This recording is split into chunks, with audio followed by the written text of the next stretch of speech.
Looks pretty good. We are live. What do you think, Mr. Bob Berg? We are live. Welcome. Hello, Carolyn. Been looking forward to this for a long time. I hear all these great things about you. I finally had to meet the woman, the myth, and the legend. You are being way kind. You took the words right out of my mouth. I'm so honored to have you on, Bob. It's really a big moment for the show and a big moment. Actually, I also have the podcast, Boom Tank Business Show. So let me introduce myself. If you are watching this live, thank you for joining us live. If you're watching the replay, thank you for watching the replay. I'm Carolyn Cole, your show host. My amazing guest today is the go-giver, Bob Berg. If you're watching this, I know you know Bob, and I know you know his work. And again, I'm incredibly honored to have him on the show.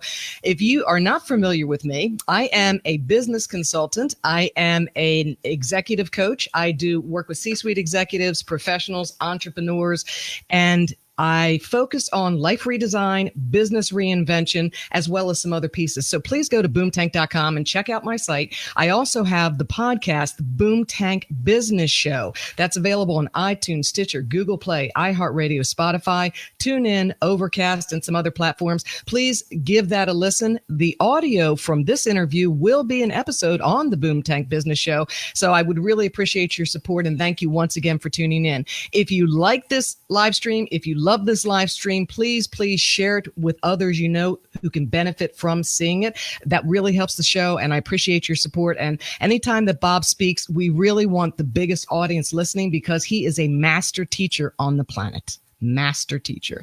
So I don't even know where to begin with you. We can talk about the legendary book, The Go-Giver, and then you have the Go-Giver Influencer, which we're going to be talking about as well. But your Go-Giver book series has a series of books around it. The most recent book that you released this year is The Go-Giver Influence. So why don't we talk about both? How does that sound to you? Sounds great to me. Thank you. All right, let's just start with the concept of the show. And the concept of the show is living your true life. And it's really interesting because I had a conversation with my mother recently, and I said, Mom, I'm curious. Do you think that most people on planet Earth live their true life? And then we extrapolate that out for success and happiness, because you and I both know incredibly successful people who are miserable. It's that happiness component that really lets you know that what you're doing is making you feel successful and alive. What do you think is the art to living your true life, Bob? I think it's congruency. If we were to define happiness, and of course, it can mean different things to different people, right? Ultimately, Harry Brown, one of my great teachers and mentors, used to say that everyone seeks happiness. Okay, ultimately, as human beings, that's how we're programmed, to seek happiness. Happiness being defined as the mental feeling of well-being. That's the dictionary definition. I have a little bit different definition, but that's a good definition. Okay, the mental feeling of well-being, that's happiness. We seek happiness, but as he said, we all understand happiness differently or individually. Okay, so so we place different values on different things. What brings happiness to one person might make someone else totally miserable, or might be totally meaningless. And then to go along with that, resources are limited. Now, that's not to be confused with a lack mentality, limited. No, it's that as human beings, we all have limitations we need to deal with in terms of time. We all have a limited amount of time, a limited amount of money, a limited amount of resources, a limited amount of knowledge. Because of that, we must make choices constantly, both consciously and unconsciously, usually unconsciously. So we're constantly and continually throughout the day making choices based on what we believe is most likely to bring us closer to happiness based on how we understand happiness and within those limited choices. Now, so this brings me back to what I would use as my definition of happiness, Carolyn, and that is a genuine and ongoing feeling of peace of mind, of joy and peace of mind, the result of living congruently with one's values. So if one is living a life, let's say someone holds a certain thing to a high value, let's say honesty. Okay, they consider honesty to be a very high value in their life. And they really do. That is how they feel. And at work, they're kind of skimping on expense reports, or cheating a little bit, or they're taking pens, or they're embezzling a little tiny bit, right? They can't be happy. They can't be happy. Now that taking that extra a couple of pens might bring them a little bit of pleasure because they wanted that pen, right? So they took it. But happiness, absolutely not. They cannot be happy because they're not living congruently with their values. And as human beings, we cannot be happy if we're out of that congruency. Tell me the step that you would take from that, living your true life, now to a place of influence. And in your book, The Go-Giver Influencer, your recent book, there's the question. And this question was also posed in The Go-Giver, right? So that's the tie-in. What creates influence? And you both write that most people answer it's money, it's position, maybe some accomplishments, but the exact reverse is true. They have it entirely backwards. It is influence that creates those things. Explain that to us, please. Sure.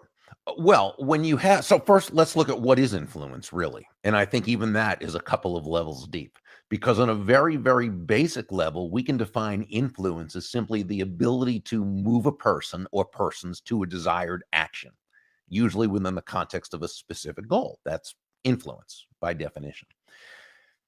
But I don't believe that that's the essence of influence or the substance of influence. The essence of influence is pull as opposed to push, as in the old saying, how far can you push a rope?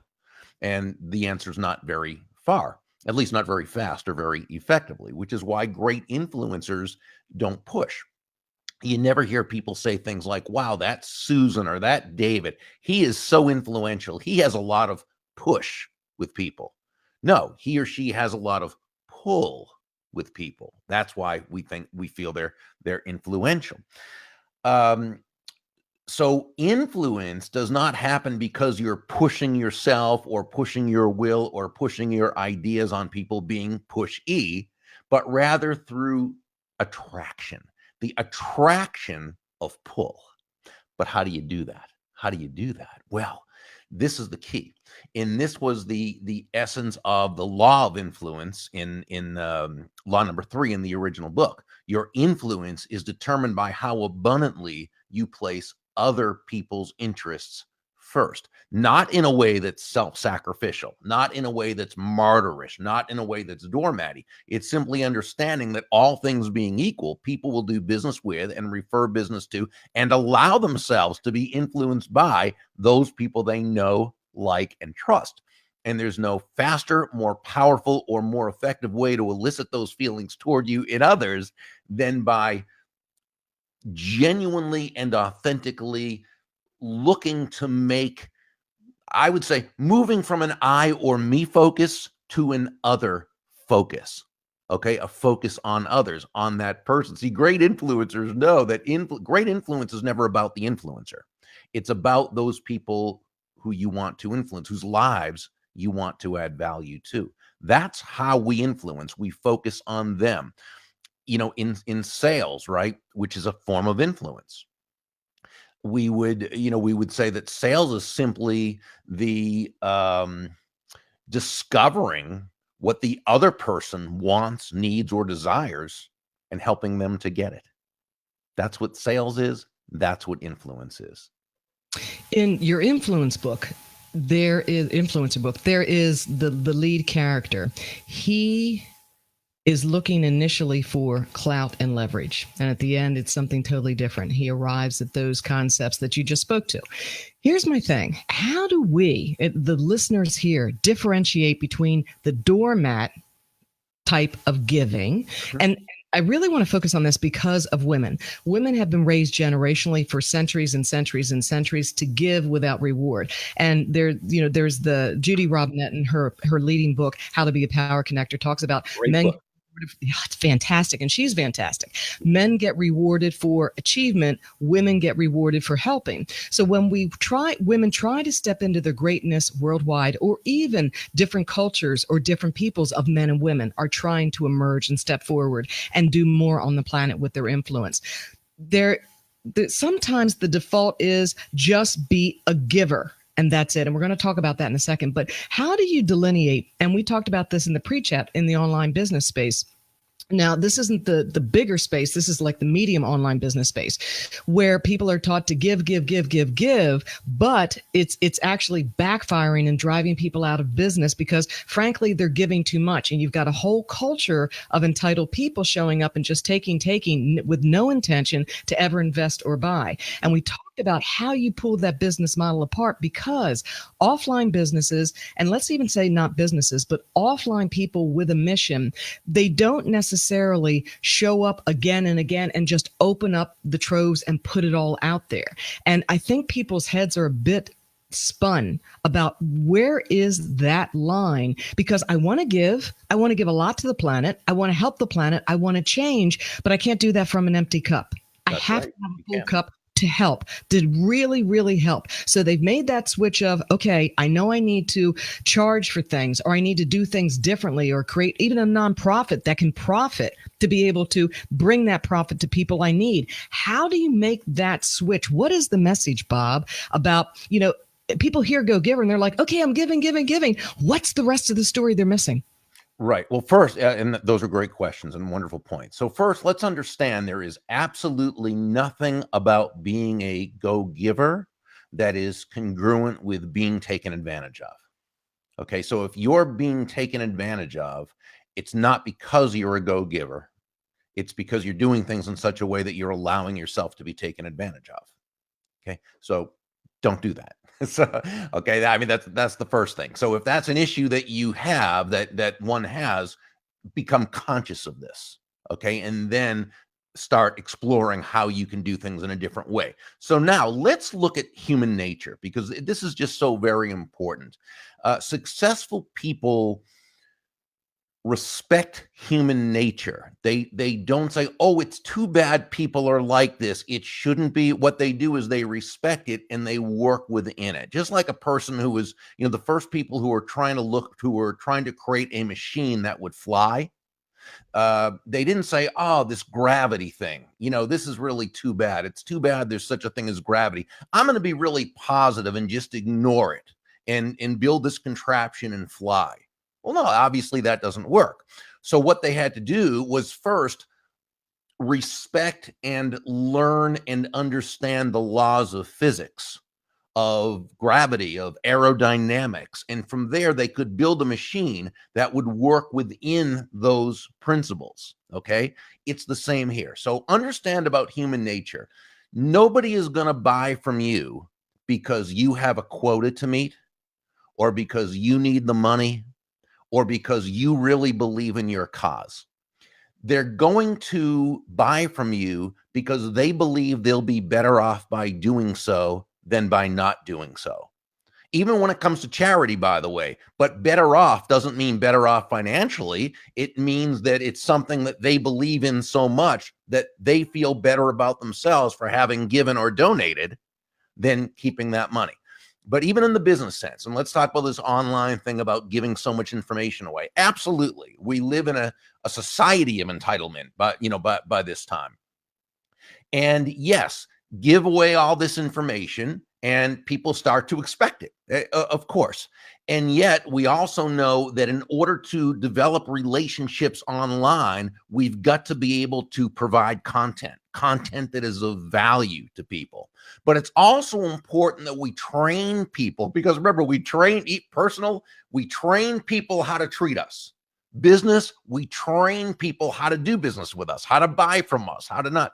So it's a matter of putting out information and putting out information that's good, that's valuable, that people want, that your particular buyers will want, but also positioning yourself in such a way that they know that for them to get the full benefits of your wisdom, of your teaching, of your product, of your service, they're going to have to invest money to do so.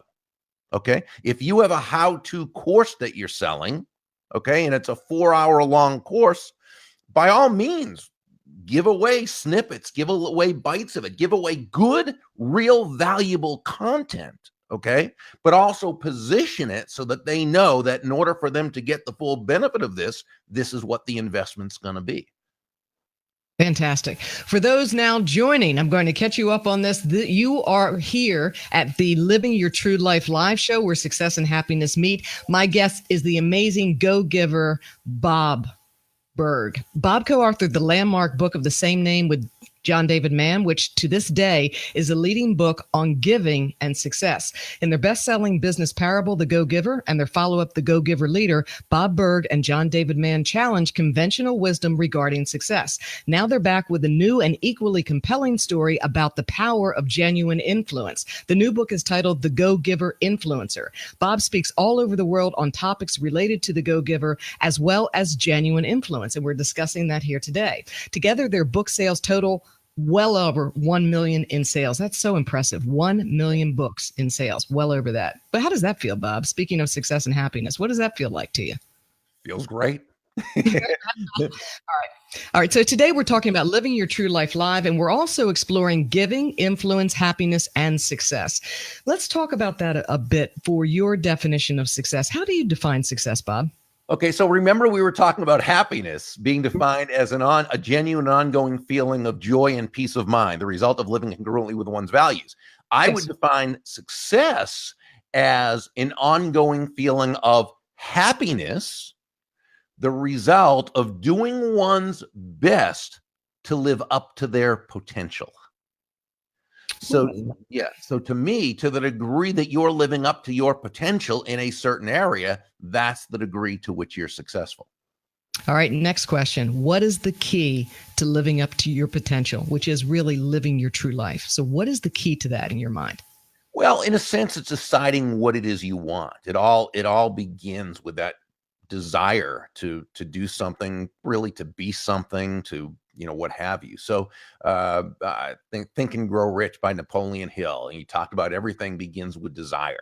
All right, which shouldn't be confused with attachment. Attachment's not healthy. Attachment is sort of like an addiction to a thing, which means if you accomplish this attachment or addiction, you're still not really happy because you're worried about losing it, right? And if you don't accomplish it, you feel badly about not accomplishing it because you were attached to it. Desire is different. Desire is more like a preference. You would like to see it happen. You prefer for it to happen. You will do everything within your power for it to happen.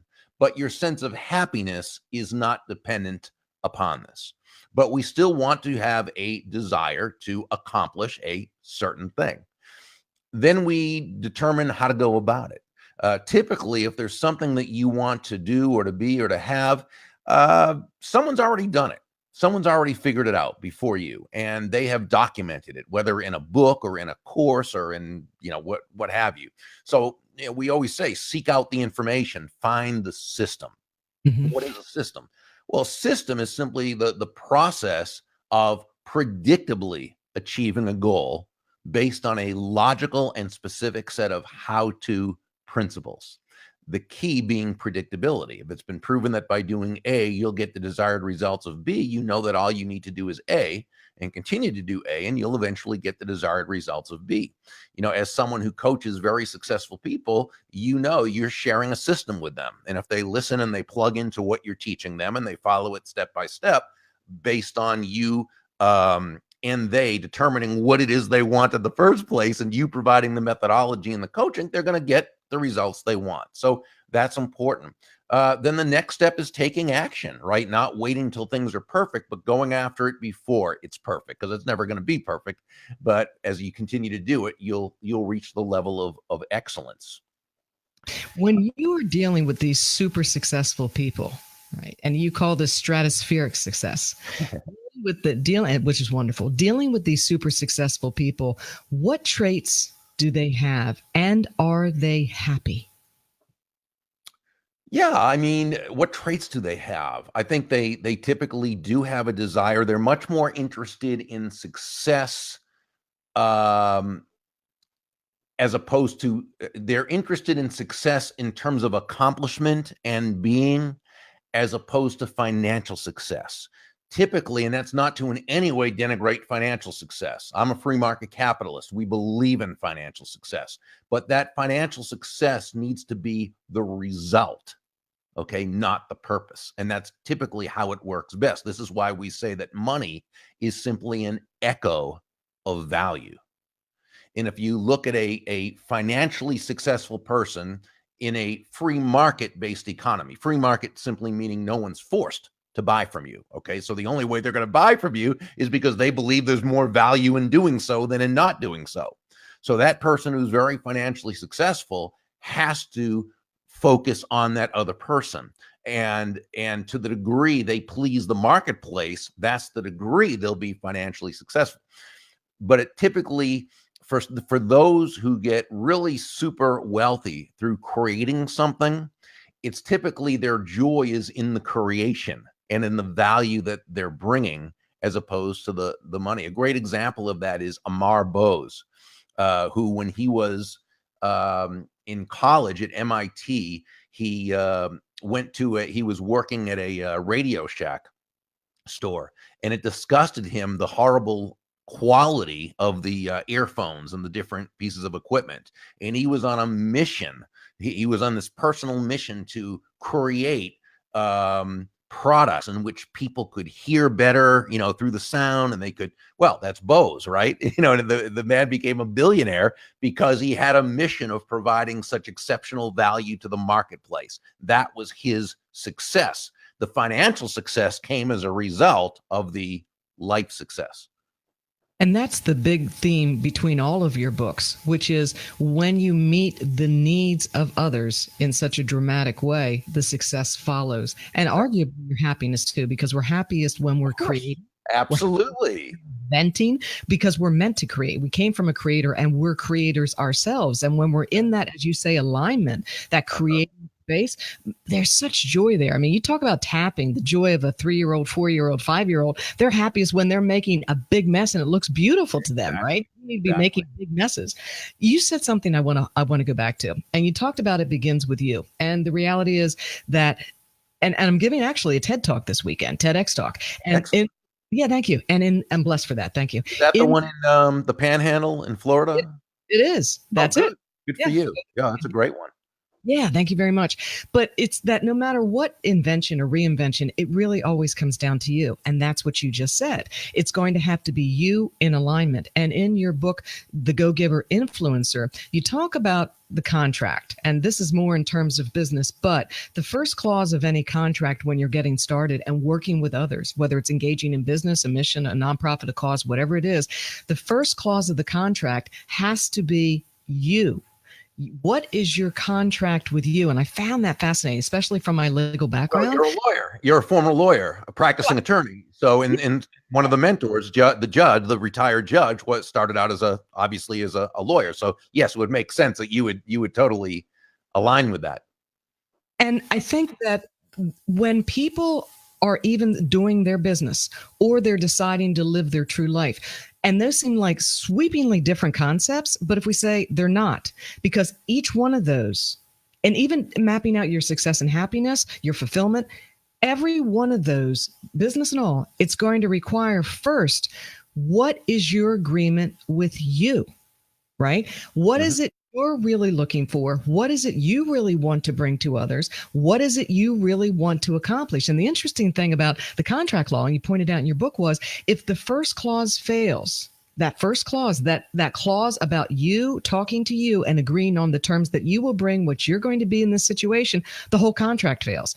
And I love that because I was sitting there thinking about, isn't that a concept for all of life? Because if you don't live into you and live up to what it is you truly want to do, you're not bringing your full self to the thing, whether it's sales, the thing, whether it's business, the thing, whether it's a life reinvention or a cause or a mission or a nonprofit, you're not going to have that stratospheric success that you talk about, because that first part of the contract, you talking to you and agreeing on what you will do, that falls. And I love that as a starting place for all of this go-giver concept. It's, what is your concept of giving? How are you going to give and add value in not a doormat way, but in a way that resonates? And both of your books talk about resonating. And that is so powerful, right? How are you going to resonate on the planet? What is your agreement with you? Because, and this is the amazing part, and it's so simple, but it's amazing. It's profound when you write it,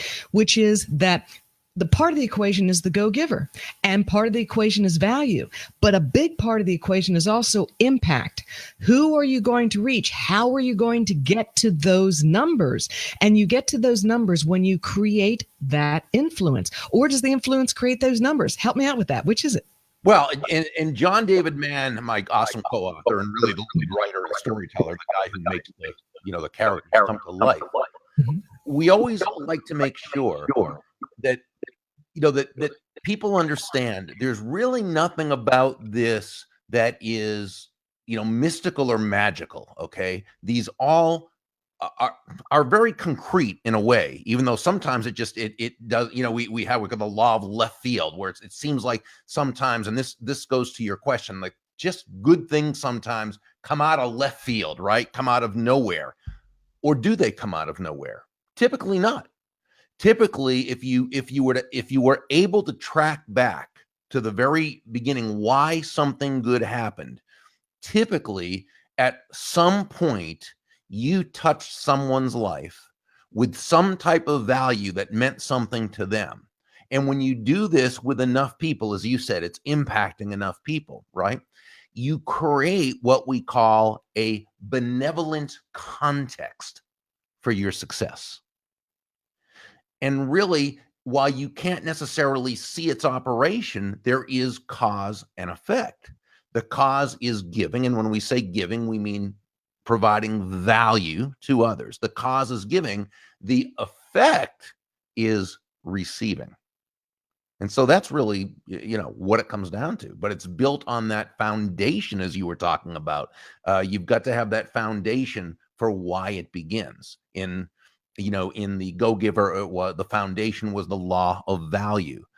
In the Go-Giver Influencer, it was about being able to control your own emotions, making sure you're in control of yourself before you were in a position to be able to help or provide value to anyone else.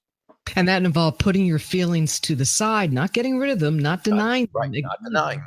But don't drive with your feelings. Make your feelings a passenger in the same vehicle so they're always with you, but don't let your feelings drive, because her point was there are car crashes all over the country because people are driving with their feelings. And that was a profound message there. Let's talk about, you kind of upend everything about sales. And I love this because I think I know one of your characters, I can't remember which one it was between the two books, but one of your characters outlined all the different sales techniques there were. I think she was Davenport. Yeah. The guest on a day 4 of the visit when he goes out and visits special people. So she goes through all these different sales techniques, etc.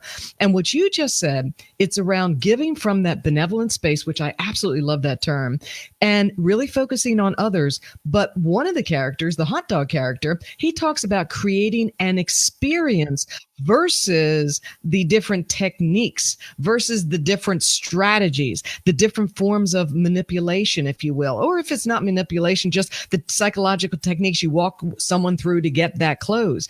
And your book, it's very respectful of that tradition of sales, of business. And this applies even if you're trying to get a message out, if you have a mission. And again, a nonprofit, you're just trying to get people interested in your cause, that kind of thing. It's still sales with a nonprofit. We know that, right?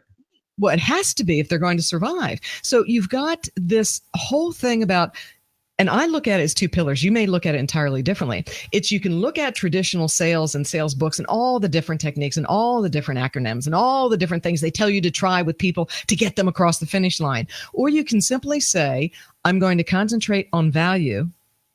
I am going to create an experience unlike any other. So this person knows the value, right? Creating the experience, be different, right? Create something exceptional instead of all the tactics, right?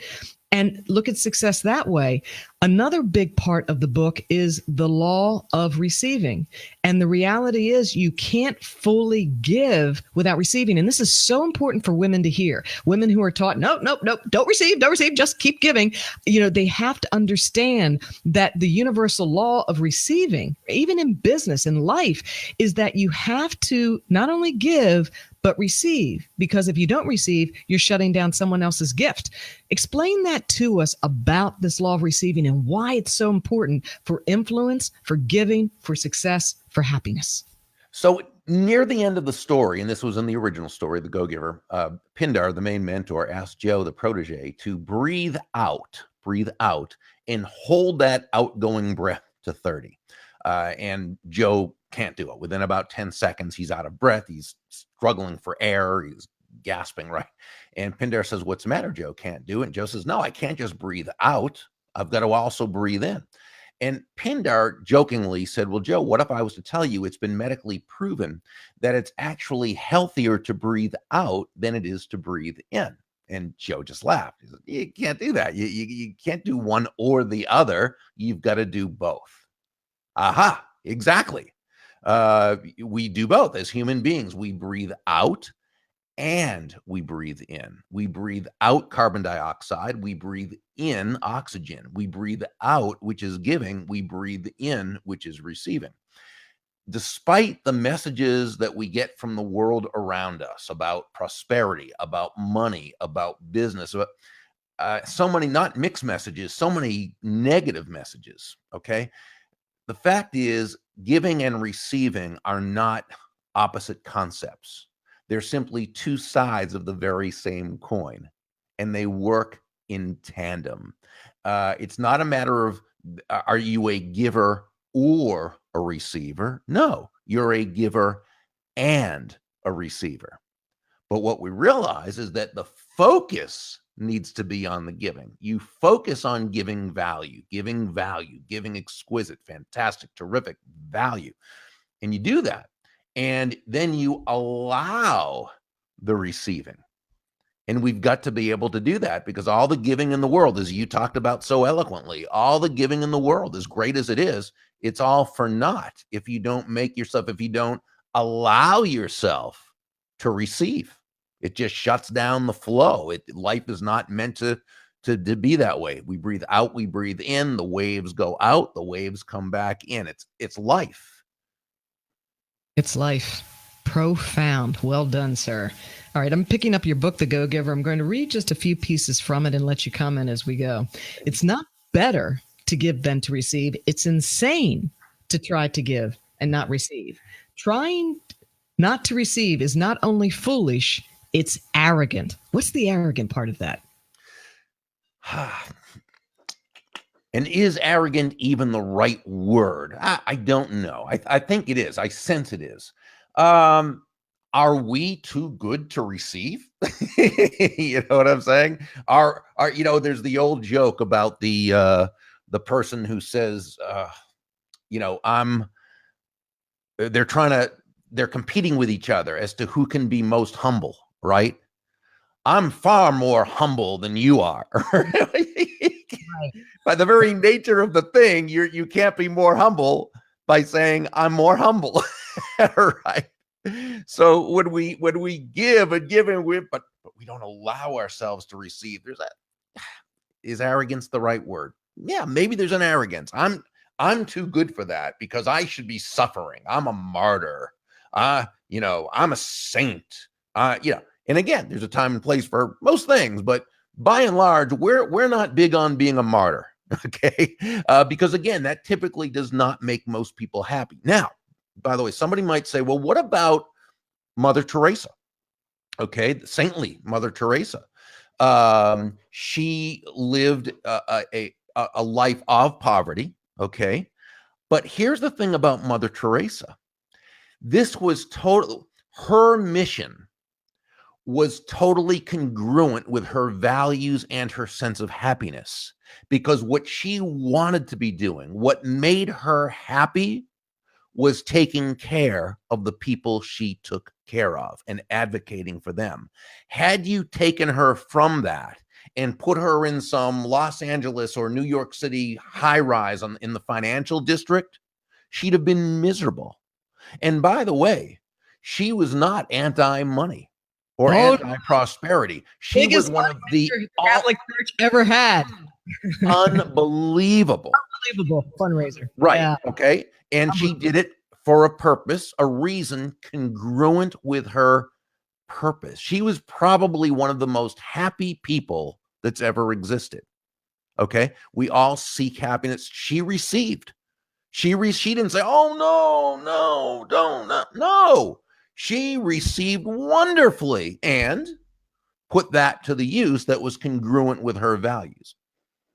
Brilliant Bob. That's what I'm going to call you from now on. Just Brilliant Bob. That's my let's call Brilliant Bob. All right. The book, Everything Given Can Happen Only Because there is also receiving. So a condition of giving is you have to have somebody receiving it. And that's what you're talking about with breaking the flow if you stop receiving it, because all giving requires receiving or it's not giving because there's nobody to receive it, right? Yeah. And here's something that's very key. We need to give in a way that the recipient finds it to be of value. Because remember, you've probably heard people say, "Oh, I give and I give and I give," but it's just they don't appreciate it. Well, maybe they don't appreciate it because you're giving in a way that you find to be of value, they don't find to be of value. Brilliant Bob, at it again. That's very good. All right. All the giving in the world won't bring success. It won't create the results you want unless you make yourself willing and able to receive in like measure. Because if you don't let yourself receive, you are refusing the gifts of others and you shut the flow down. And then you talk about being just as hungry to receive, not seeking it, but when somebody gives to you, be grateful, receive it, let them grow and benefit, because there's a reason you're receiving. And that's part of whatever it is that you're supposed to do next. Do you agree with that? Yeah, not being attached to it, but allowing it. And that's the key. The focus is on the giving, but we still need to allow the receiving. Yep, you're right on. You're right on. I got your book right here. Okay, The Go Giver and also Go Giver Influencer. Bob, what are some parting words of wisdom that you would have for our viewers on the replay? And there's going to be a fair amount on the replay. People are going to love this one. I think really it comes down to doing your best to move from that I or me focus to that other focus, looking for ways to bring value regardless of the medium. So whether it's real life at a dinner party or a personal relationship or wherever it happens to be, or whether it's on Facebook or Twitter or LinkedIn or Instagram or whatever, before you speak, before you do something, before you tweet, before you post, is this adding value to another human being? And I think when we keep that in mind, I think we're facing in the right direction. Do you still think that most people are interested in value online, or are they interested in entertainment more so, or is that what they value? What do you think? I'm just curious about that. Why have you? It depends on the person and their goals. Okay. If someone's wants to learn a certain thing, wants to learn a certain skill set, they're going to watch every video maybe they can get their hands on how to improve in that skill set. If someone's interested in, watching cute cats, then they're going to watch videos of cute cats. I do both, but it just depends on what they're looking for. Remember, value is always in the eyes of the beholder. So it really is understanding your market, understanding your avatar, if you will, that person who is going to be who is more likely to be your customer or client because they need, want, and desire the information that you're putting out. Wonderful. And the big point you make in the influencer book is listen. Just listen to those people and they will guide you, right? That's your big marker. Wonderfully done. I can't thank you enough for being on the show today. Completely honored. I wish you the very best in everything. I want to know how I can support you because I certainly will. I'm going to put this show everywhere and I just can't wait to see what you do next. Everything you do just fascinates me. And I'm just, again, so honored to have you here today. Thank you. Wow. Well, thank you so much. It was my honor and my pleasure. Okay. Stay on if you will, please. I'm going to end the broadcast and I want to talk to you just briefly. Thanks.